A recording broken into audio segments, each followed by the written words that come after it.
we're happy that we met you and we're actually talking with you. And that's why we're going to discuss issues that matter in our respective communities.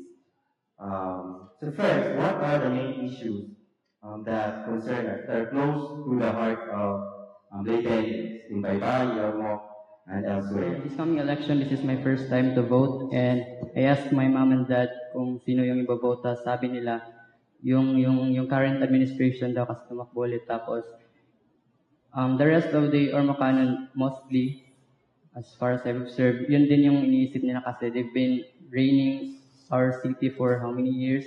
But as for me, as a student, as a student journalist, I want to try this new, yung candidate na nakikita ko na meron po talagang ginagawa for the city. I've heard many tricycle drivers feedback from them. They said, because it's the Codillas now, and then they said, then one time I saw 3 Codillas in their billboards. I saw, tuloy di ay ang Codilla, they said.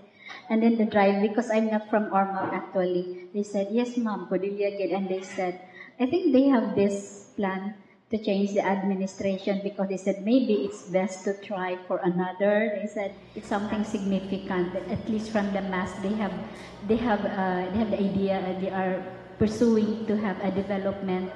They said that maybe development will be surer if we will have other people in the administration. To a certain extent, you can say that Eastern Visayas, Leyte in particular, has as example of what you would call political dynasties, and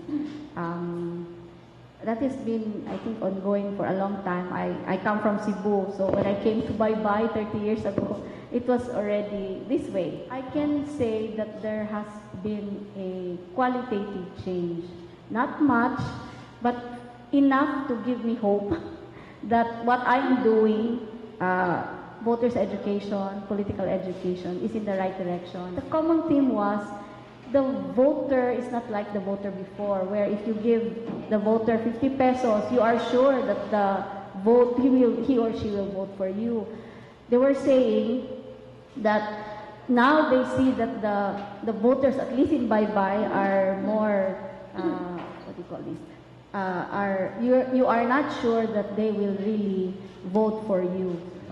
Sino nang nag-rule dito? At are there people who are challenging them? Ayun, yung common denominator is the Veloso, di ba? Tama yun. But here for Baybay, you have the Caris and the Loretos. So they are related actually to the Larrazabals. Their mothers are sisters. No? Pero nagsa-succeed ba yung mga nagsa-challenge or mga alternative candidates? Is the political environment favorable for... I have been here for 30 years. So that speaks for itself. The names are the same. People don't like to upset what they already have. So that's why political dynasties are very popular, because of the security that it brings to the people.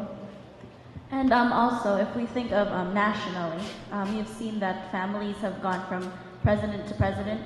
So I don't think it's a really big issue if a family member runs for mayor when we elect people for president because their family has carried the name over time. Mentality, because even though the politicians belong to the same family, they develop differently. So the people before are different, not from today. So I think political dynasty is somehow not good for me.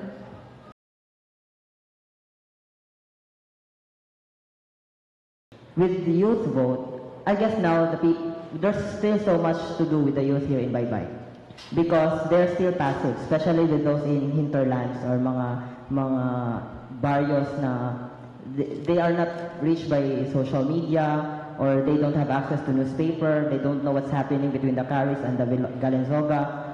So there's still so many things that we still have to educate them, or maybe because they are still afraid. Some youth are still afraid to voice out their concerns. So we're forming a group, and then the youth are involved, and we are giving lectures and being told to vote not because of money, but for who we think is the best person in the position. And I believe there's a youth vote because as the term na ako gigamit, insolente, they're insolent enough now to say no to their parents. Or probably say yes, and then in the voting, vote for who they would vote for. Anyway, their parents wouldn't care anymore.